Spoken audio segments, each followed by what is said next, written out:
os que na igreja serão julgados com severidade. Cadernos 43, em 20 de setembro de 1943. Diz Jesus: sabes tu porque eu te escolhi? Porque és uma miséria, e disto estás convencida de sê-lo, e estás porque estás animada pelo amor. Eu vou buscando humildade e amor para depositar minhas palavras e as minhas graças, e para fazer resplandecer as minhas misericórdias, porque o mundo tem necessidade de provas da misericórdia para conservar um mínimo de amor e de fé em mim. Se a esperada formação da igreja e a afirmação do cristianismo no mundo tivessem dado os frutos que o primeiro florescimento fazia esperar, não haveria necessidade de mais nada. Eu tinha dado aos crentes em mim tudo quanto lhes era necessário para crescer cada vez mais na fé e na minha doutrina. E o tinha dado de forma perfeita, como eu só, o Perfeitíssimo, podia dar. Aconteceu que o que vos dei não foi perdido com o tempo, quanto à sua eficácia, mas sim que a faculdade de compreender foi desvanecida em vós.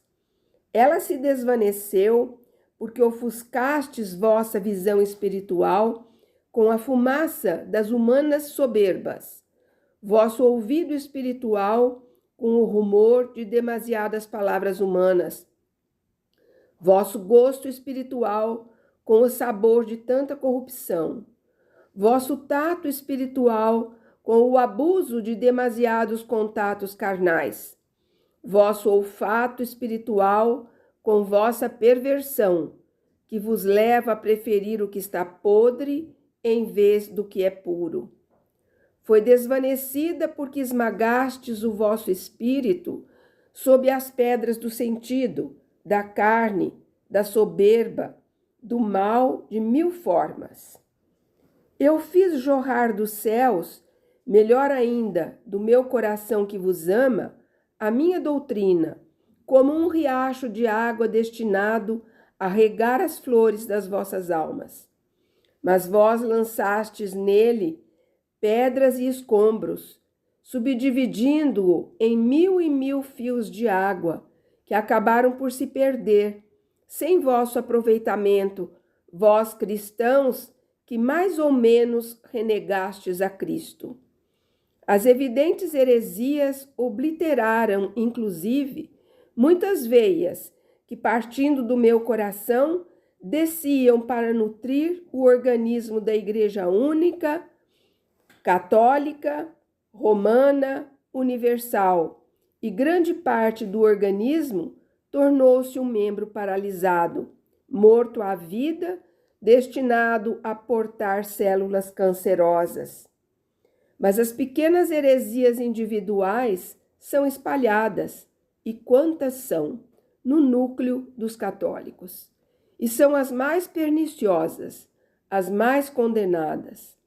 Se há séculos e séculos, pense bem, é condenável até certo ponto o protestante de qualquer igreja que seja, o ortodoxo, o oriental, aqueles que seguem com fé o que seus antepassados a eles deixaram como fé verdadeira, então não é perdoável o que vive sob o signo da Igreja de Roma, que cria para si a heresia particular de sua sensualidade do sentido, da mente e do coração. Quantos compromissos com o mal, quantos e que eu vejo e condeno. Contudo, se preocupam os 90% dos católicos, contudo, menos com a vida na e pela minha fé. E assim eu intervenho. Intervenho com um ensino direto que substitui com suas luzes e suas chamas os muitos púlpitos demasiado gelados e demasiado escuros. Intervenho para ser o mestre no lugar dos mestres que preferem cultivar seus interesses materiais ao invés dos vossos interesses espirituais e, sobretudo, meus. Isso porque confiei a eles os talentos vivos que sois vós, almas que comprei com meu sangue, vinhas e celeiros de Cristo Redentor, não para que os deixassem inativos e incultivados, mas para que consumassem a si mesmos em fazê-los produzir e frutificar. Bem, Maria, sabes tu quem são os mais tardios a aceitar esta ajuda que dou para reparar os danos da inanição espiritual pela qual os católicos morrem? São os meus sacerdotes. As pobres almas espalhadas no laicado católico acolhem com devoção este pão que eu parto para as turbas espalhadas no deserto, porque tenho compaixão delas que desfalecem. Mas os doutores da doutrina, não. Por outro lado, isso é lógico. Como há 20 séculos, a minha palavra que vos acaricia, pobres almas, é reprovação para com aqueles que vos deixaram empobrecer. E a censura pesa sempre, ainda porque é justa. Mas agora, como há 20 séculos, não posso senão repetir. Ai de vós, doutores da lei, que usurpastes a chave da ciência, e não entrastes vós, e pusestes impedimento aos que entravam. Aqueles que não entraram, porque vós obstruístes o caminho com as vossas mesquinharias e escandalizastes os corações que vos olhavam como mestres, serão julgados com piedade, porque vos viram mais indiferentes do que eles mesmos perante as verdades eternas. Mas vós, que preferistes o dinheiro, as honras, os confortos, o proveito dos vossos familiares, a missão de serem os mestres, em nome e como continuadores de Cristo docente, mas vós que sois tão severos para com os vossos irmãos, pretendendo que deem aquilo que vós não dais e frutifiquem o que neles não semeastes, enquanto sois tão indulgentes para consigo mesmos, mas vós que não credes nas minhas manifestações, no fundo provocadas por vós, porque é para reparar os destroços provocados por vós que eu venho para amestrar os corações espalhados pelo mundo.